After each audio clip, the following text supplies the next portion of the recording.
Hey everybody, I'm doing another episode for Dark Girl Chronicles, and I am sitting at home after a long day at work because I'm tired. I am tired. Um, I've been sick for the past 2 days.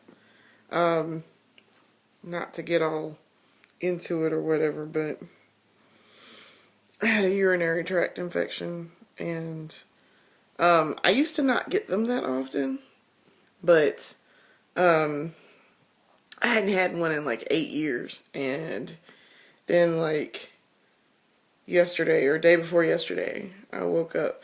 Well, I woke up and I was feeling kind of crummy anyway, and then I had to go out and take care of stuff dealing with the move home, and yeah. So when I got home, I knew something was up, and that feeling once you have one, you know what it feels like when one is about to start or when you have one. And I recognized that feeling almost immediately, and it hurt like hell. So, I knew what it was, but I couldn't go anywhere and get anything for it. Because by the time I realized what it was, the urgent care had closed. And so I was like, damn it. So I had to wait until yesterday morning to get up and go, and I did. And they gave me antibiotics, and so I have to take them for 10 days. And I'm feeling better. I'm feeling better now. Last night, or I should say this morning, I got up and I went to the bathroom and successfully urinated without pain. So I was like, yay, this obviously is working now. So I'm feeling much, much better. But I still have to take my antibiotics for 10 days. And so I'm on day number 2 of taking this. And I just took one that I had to take. I had to take it because you have to take them every 12 hours. And so I took one at 1 o'clock this afternoon, and I treated myself to lunch before I went to work. And then I I took one when I got home. So I'm feeling slightly better. I'm still just I really just want to lay down and go to sleep because I'm really tired. And this stuff tends to make me drowsy. And it's not really making me sleepy. It's just I'm just tired. Like I just want to lay down and sleep for days. And yesterday, when I got home from work yesterday, because I got home early, I left work early because I couldn't keep my eyes open for one. And two, I had a gigantic migraine, which was probably a low grade fever, but I didn't even take my temperature to check. But I I had a migraine, so I couldn't sit still long enough to really focus on anything. And I knew what it was. I mean, I just felt icky all around. So I went and got something to eat, and then I went home and I watched a couple of my favorite TV shows while I ate dinner, and then I went to sleep. So about 10:30, I was out. And I had enough presence of mind to remind myself to set my alarm so that I could get up at midnight to take my stuff again like I was supposed to. And I got up at midnight and then I fell asleep again before I could take it. I'm not sure why. I just lay back down and went back to sleep. So at 1 o'clock I woke up and took it. Um, but you're supposed to take it every 12 hours, so I just took it like maybe 20 minutes ago. So it's probably going to make me sleepy, and it's probably going to make me really, really, really, really drowsy really quickly. So I don't know. Um, but yeah, I'm feeling slightly better. I'm hoping to be feeling better by the time I get on the road to travel to go to Columbia, because I really don't want to spend the entire time in Columbia sick. Seeing as though this is the last time I'm going to be traveling home temporarily before I move back permanently. So, because I'm not going to go home in February at any point. I'm just gonna stay here and pack and get things ready. And the move is progressing. I just haven't packed anything, and I'm being so lazy. And I'm supposed to be taking some stuff home um, beforehand, which I am going to. I'm going to take probably some game systems and um, movies and DVDs and that sort of thing, because that's stuff that I can not have to pack. So, yeah, I'm hoping I can get rid of that stuff pretty quickly, because I'm not going to play anything in the next month that I would absolutely need to play. Um, Other than stuff on my 360, and I use my 360, so we'll see. Um, Also, I remembered to grab my earrings so that you guys could see my earrings that Brandon gave me for Christmas. They're very sweet. Which I also talked to him while I was not feeling well, and I told him I wasn't feeling well. And he sent me a really sweet message back, and it made me feel better. It did. It made me feel better. However, briefly, and I was like, damn him, he's useless right now. And then I thought to myself, well, duh, dumbass. He's like 3 hours away. What can he do to help you when he's 3 hours away? And I was like, yeah, that's true. Okay. I had to talk myself out of being upset about that. I don't know why I was upset about that. That just doesn't. I really wasn't even that upset, actually. It just occurred to me that there wasn't anything he could do like 3 hours away, and yet here I am grumbling about being apart from him. I was like, dumbass, stop it. So, yeah. Um, but yeah, just, I wanted to show my earrings off. And by the way, the last time that I had a urinary tract infection, I was married. And just to give you an idea of just how lovely a person my former spouse was, the last time I had one, we'd been married about a year, and I remember being in Colombia at that point and developing one, and knew what was happening at that point. And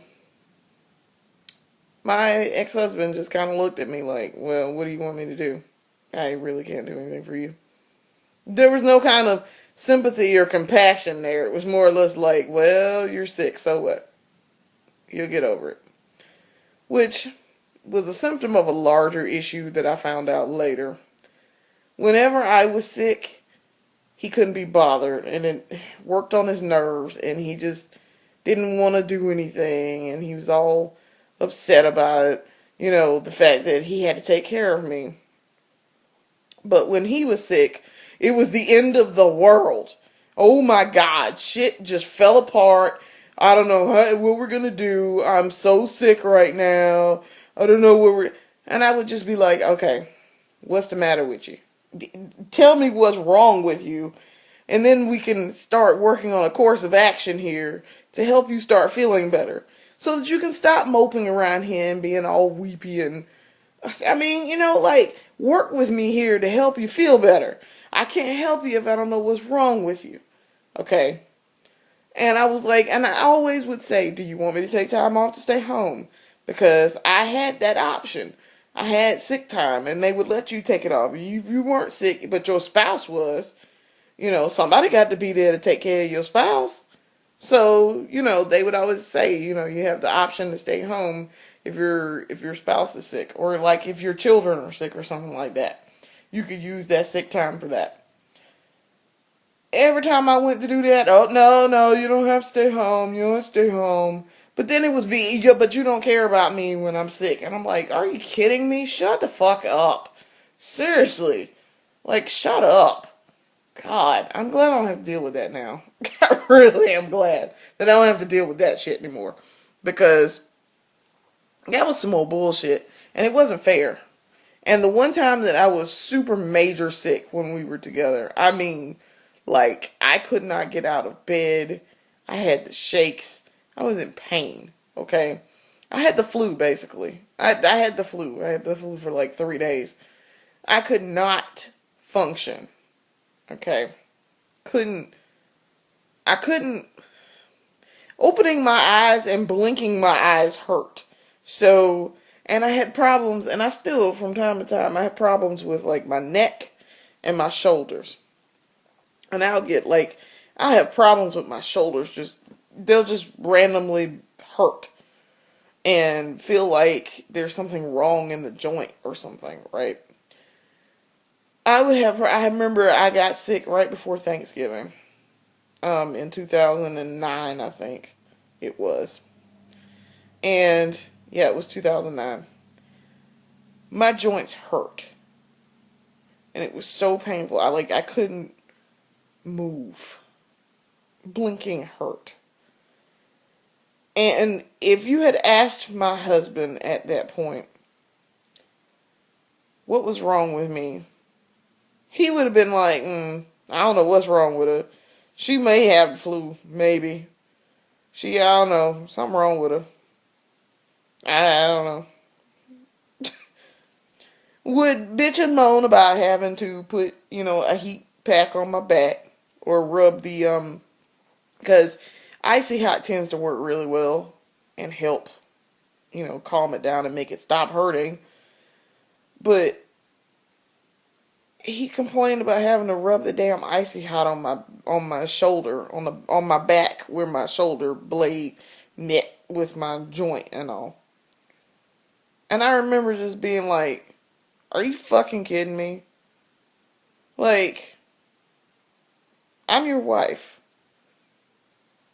So let me get this straight. Let me make sure I got this right. Let me make sure I got this right. You don't want to help take care of your wife, who is going out making the money for your lazy ass to sit at home all fucking day so you can go on Xbox Live with your little buddies, okay? You don't want to help take care of her, but you expect her to take care of you when you are sick. The minute something is wrong with you, or you having some issue with your stomach spasms, all of a sudden, she's supposed to drop what she's doing to take care of you. But you can't be bothered to fucking rub icy hot on the woman's back when she got problems with her shoulders and shit. Like, after that, I was done. I was pretty much done. I was done caring. I did not care after that if he got sick or if something was wrong with his ass. I didn't give a fuck, okay? Not a single fuck was given that day because there was no way I was going to sit up here and worry about somebody who didn't give a damn whether or not I could get up and go to work every day. I'm the one going out making the fucking money, okay? I'm the one who has sick time. Didn't give a damn. Nah, I don't give a damn about you.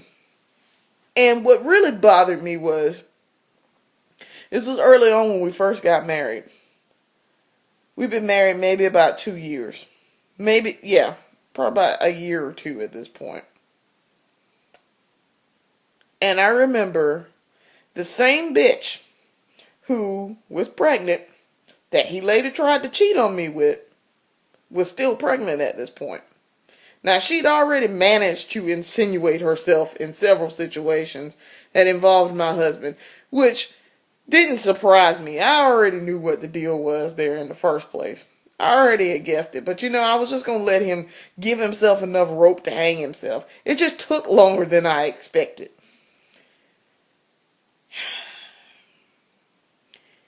She called him when she was having, like, false contractions.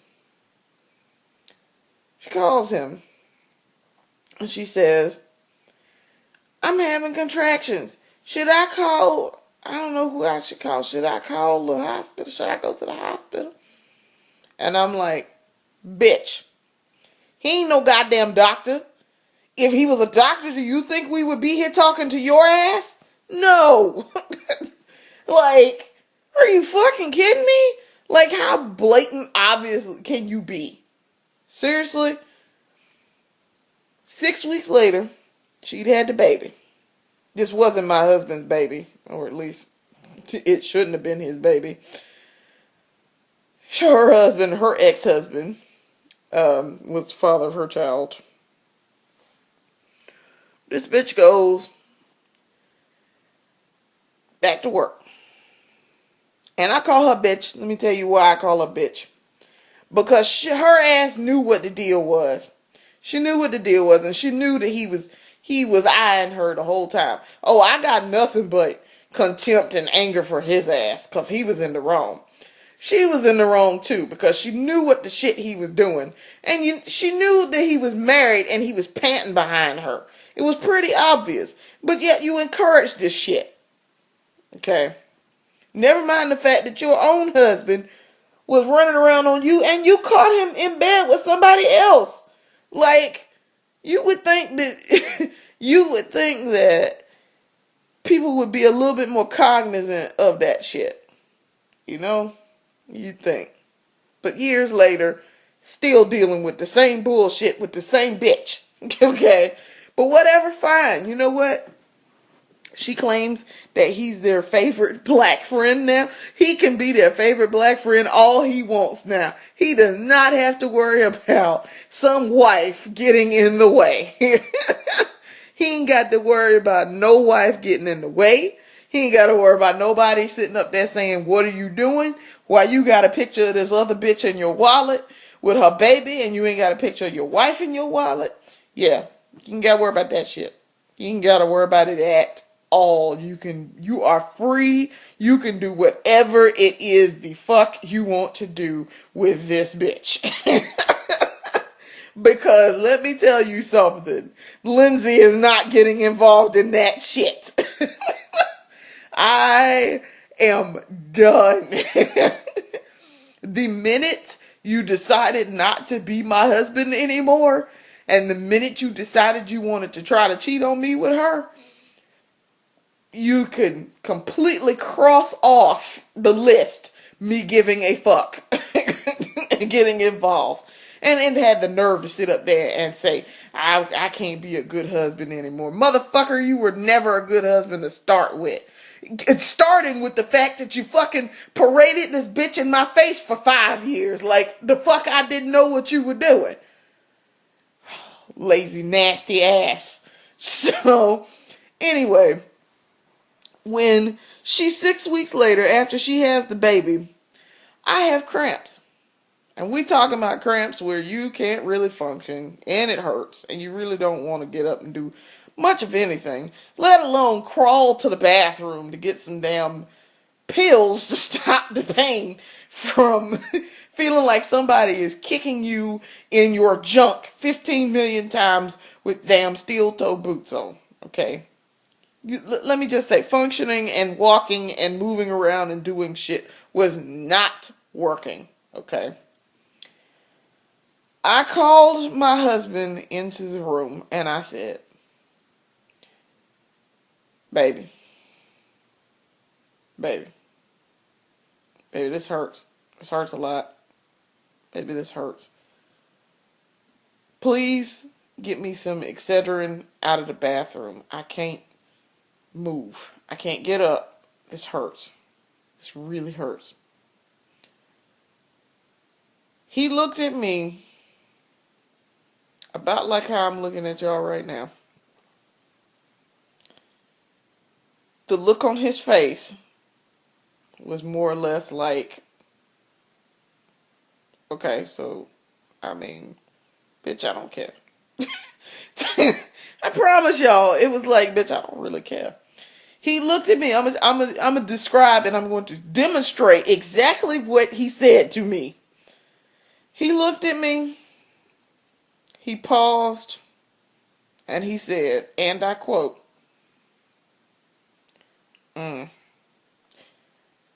guess it looked like you gonna need to get up and get that Excedrin out the bathroom now, don't it? I can't help you. Then he promptly rolled his eyes at me, turned and walked out the bedroom. I was like, oh, I see how this works now. This bitch who married to somebody else that you panting behind, that you done already had come over to our house, that you've been rubbing up on because you're using the excuse for giving her a massage as an excuse to rub on her in my living room in front of me, Okay?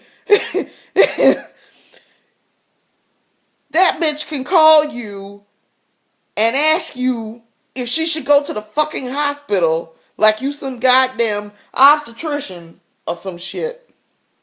But the minute your wife says, I'm in pain, I hurt, I need you to walk 10 steps to the bathroom, get me some Excedrin and a little cup of water, and bring it here so I can take this, so I can lay back down and go back to sleep, so I can get up and function in about 20 minutes. And all you can look at me and say is, bitch, I can't help you. Fuck you. After that, I never, ever, ever asked him for help. Never. I would just as soon do it my damn self than to have him do it for me. Fuck him. I do not care if his ass is on fire out there in the street and he died. I wouldn't even pee on him to put the fire out. Okay? That is how much I do not care for that man. I don't give a fuck about him. There's a reason why we're divorced. That's part of it. It was that kind of contempt for me that I saw in his face starting about the second or third year that we were married that let me know that I was not important. He did not care. And our marriage probably wasn't going to last very long. It's a wonder it lasted as long as it did. And that was only because he was under some immense pressure to kind of at least attempt to make it work. But, after a while, that facade just starts. That facade goes. You can't keep up the lie for so long. Especially when you really don't like somebody, but you kind of stuck with them. So, you really just kind of look at them. And I noticed that. It took a little while, but I noticed that after about year number 2, yeah, I would say about year number 2, he just kind of looked at me a lot like, I hate you. He wouldn't say it out loud, but you could see it written on his damn face. Like, he was thinking it and he just really wanted to say, I hate you. But I can't really get rid of you. Not just yet. You kind of are taking care of my lazy ass, so I guess I'm kind of stuck with you. And you still kind of put out, so yeah, I guess I could keep you around. I guess. But the minute the benefits of getting away outweigh the necessity to keep his marriage vows going, I outlived my usefulness. And that is why we got a divorce. Or partially why we got a divorce. Anyway, so today, by the way, or yesterday, today is like the 16th or 17th. Today is like the 17th. It's the morning of the 17th. The 15th was my anniversary with Mr. Man. With Mr. Man. Yeah, it's 9 months. It marks 9 months that we've been together. And so, it's not a big milestone, in the grand scheme of things, but, it's, I always think that 9 months, every time a month passes and we're together, I always think that that's 1 month more than what I anticipated when we first got together. And I'm lucky to have that month, Like, I feel lucky to have that month because I really didn't think that I would want to be in a relationship with somebody. I really didn't think that I would find love again or anything. I didn't think that, and to a lesser extent, I didn't think that he would want to be in a relationship with me. I was pretty certain, and I know for certain, that he had liked someone else at that point. And I mean, I knew that he liked me as well, but I was not available, so that's why I'm not mad that he liked someone else at that point when I told him how I felt about him, because I wasn't available. It wasn't like I was available and then I told him and then he decided he liked someone else. No, I wasn't available at the time, um, legally, and I didn't want to get him involved in that. But I also couldn't not say how I felt about him. So I um I'm pretty happy about that 1 month mark.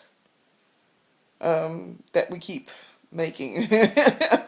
We keep making it, and then I say, oh, next month starts over. But yeah, it's been 9 months for us, and I'm happy. I'm extremely happy. So, like I said, despite his penchant for doing ratchet things, he's a really, really, really sweet man, and uh, um, he's very kind and very considerate, and he can be a know-it-all from time to time, and I really just want to be like, you don't have to tell me things. I know. I've kind of been out in the world just as long as you have. I've lived on my own also longer than you have. I can take care of myself. I don't need you to point these things out to me because I already know them. Trust me, I knew them before you knew them. Just because you're older than me doesn't mean that I don't know these things and that I need you to explain it to me, because I don't need you to explain it to me. But yeah, I mean otherwise he's a good dude. He's a really good dude. And I would love to settle down with him. That don't necessarily mean we got to be married or whatever, but if he wanted to get married, I really would consider it. I've certainly changed my mind on that front. I would consider it. I don't know if I would immediately be like, yes, let's do this. I mean, I go back and forth on that every day. Like, every day, multiple times a day. So that's why I'm just kind of like, yeah, some days I'll get on here and I'll make an episode and I'll tell you guys, yay, yeah, I want to get married again. And then the next day I'm like, fuck marriage. Marriage is awful.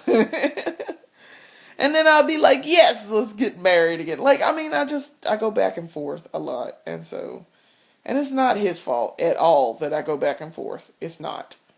Um, we've already had that talk about marriage, as you can see. If you go back and watch several episodes ago, when I first got him on camera, we talked about marriage long before that. And I told him, I said, it is nothing personal against you at all. I love you and I would marry you if you asked me and I felt comfortable enough with the idea of being married again. But that being said, nothing personal, but I don't know if I want to get married again.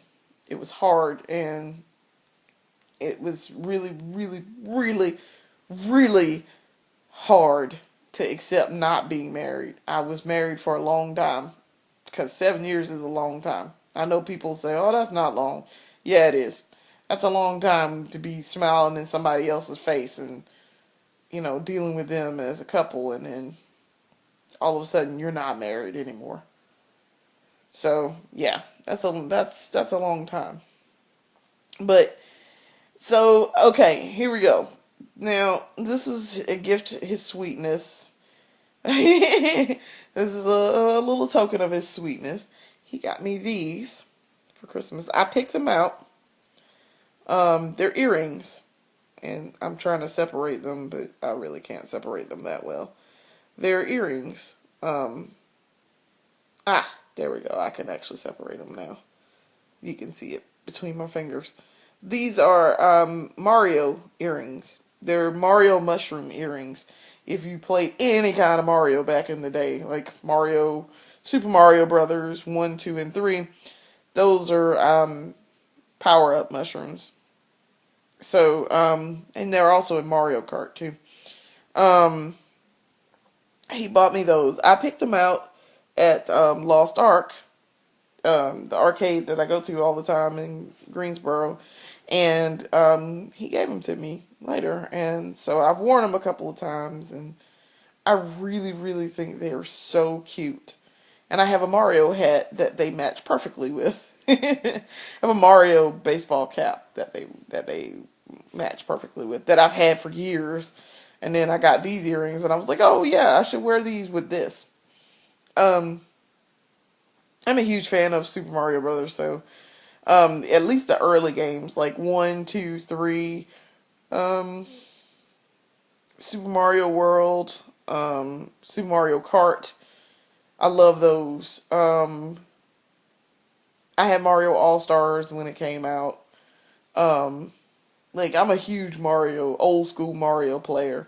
Nah, these days I don't really play much Mario. Just because I don't like the 3D Mario stuff, and I can't play the 3D Mario stuff. It gives me a headache. Because the 3D playing tends to cause motion sickness for me. So, um, I'm trying to think. Um, New Super Mario Brothers, it's okay.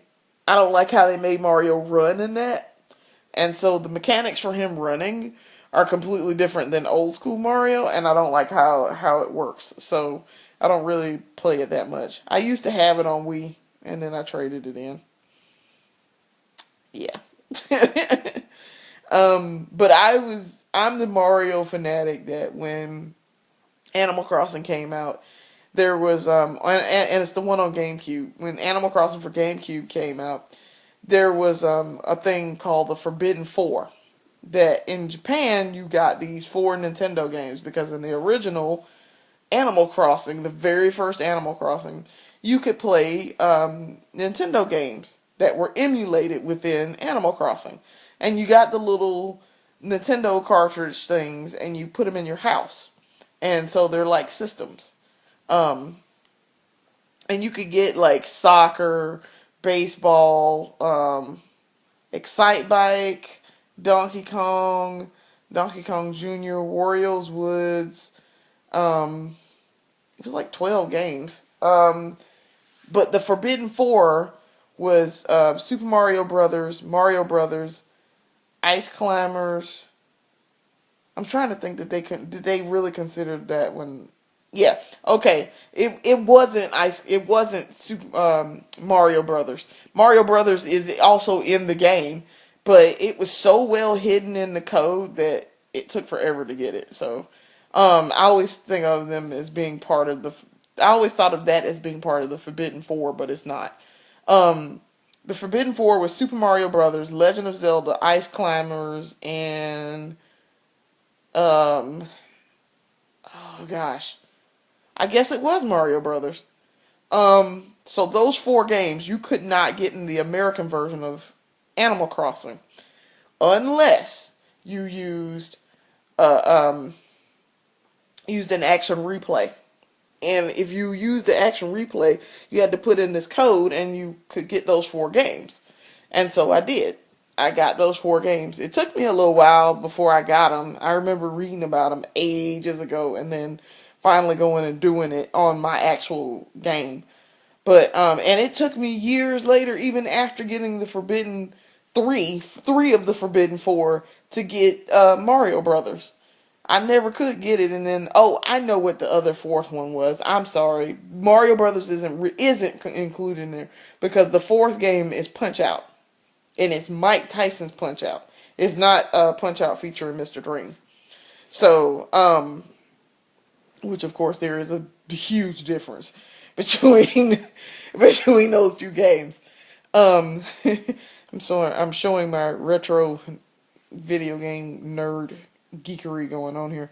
But yeah, so you could get the Forbidden Four. You had to use an action replay, and additionally, Mario Brothers. It took me a long time before I got Mario Brothers. I had to go on YouTube, find the stupid code for it, and put it in and hope that it worked.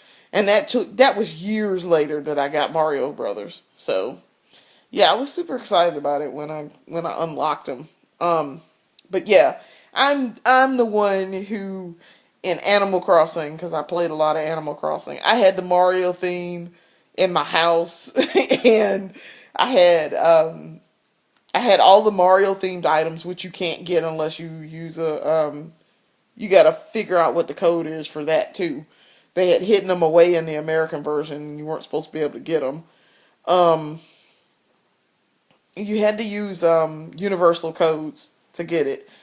Yeah, it was a lot of work in the first Animal Crossing. Let me tell you, a whole lot of work. But you could get the Mario theme. I had that in my house with the Mario wallpaper and flooring, and I got a lot of the other Mario themed items for my house, my character's house, and I unlocked the Forbidden Four just so I could play Super Mario Brothers. As if I didn't have Super Mario Brothers like in 15 million different places. But yeah, I'm a huge Mario fan. Not much of a Zelda fan. I know that's blasphemy, but I don't really care for Zelda that much. Not really. It's not my thing. I've never really cared for Zelda. I've been more of a Mario fan. So, I got respect for Zelda though. That's the thing. I respect Zelda. There's a difference between outright hating it and then not respecting it. And I respect Zelda and what the series has done in 25 years, almost 30 years. So, but yeah, if I had a choice to play games, I would play Mario before I play Zelda immediately. Um, and probably Metroid, not the original Metroid, but some form of Metroid, more than likely Super Metroid, before I played Zelda. Also, because I'm a huge fan of Samus Aran. Oh, excuse me, Aran. I want to name my baby Samus. I want to name my daughter Samus. I have always wanted to name my daughter Samus after the character in Metroid. Especially when I found out that Samus was a girl, I was like, yes, baby name. So I was gonna name my kid. I was gonna name my kid if I had managed to get pregnant when I was married. I was gonna name my kid Samus, but it just never came to pass, I suppose. So, hmm. Um. Also, one of my baby names, we decided one of our baby names was gonna be Icarus. Um, It was going to be Icarus from Kid Icarus, even though the character's name is actually Pit. It's not Icarus. It's Pit.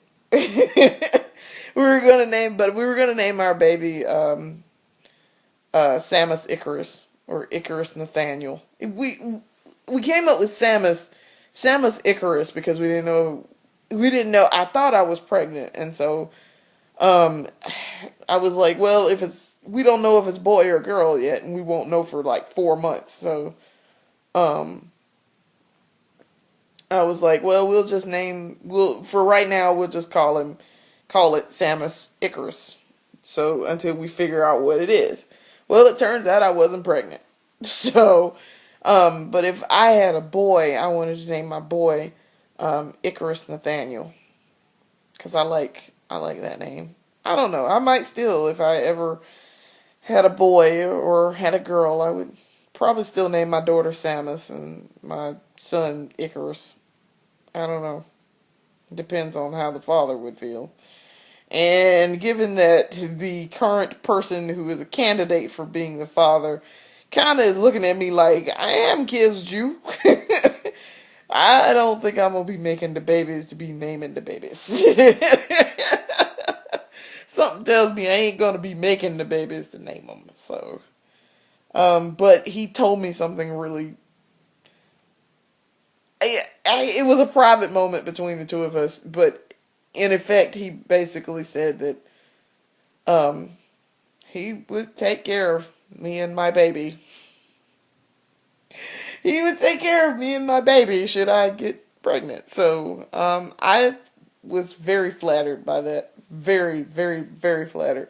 My boyfriend said this, not my ex-husband.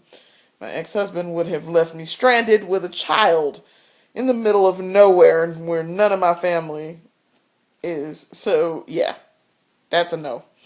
Um, I would have been up shit creek. But, yeah, I am super excited about that. Possibly, maybe, one day making babies. Alright, this turned out to be super long. So I'm going to get up out of here. I'll see you guys later. I'm hoping to do an episode when I go home to visit, and maybe when I get back, chronicling my packing efforts to move back home. So we'll see. I don't know. I'm so excited about these earrings. I'm so excited about them. They're so awesome. So I'll see you guys later, and thanks for watching. Hopefully I'll feel better and I'll get back to 100% before I get back home. I'm hoping. But thanks for watching me, and I'll see you later. Deuces.